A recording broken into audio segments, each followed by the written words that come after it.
Hello everyone. So today I'm going to show how to grow garlic at home in your own small garden. So I have taken some soil.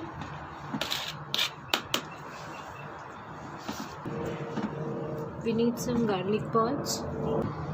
We'll keep the root side down and the stem side up.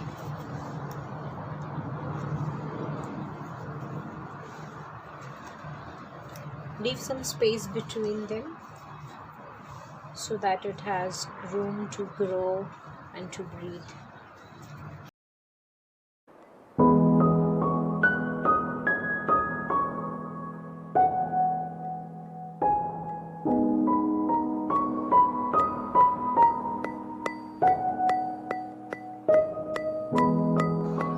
We'll drizzle some water on it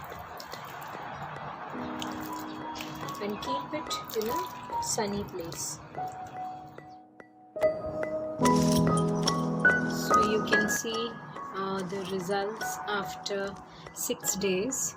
They have grown about 4 inches.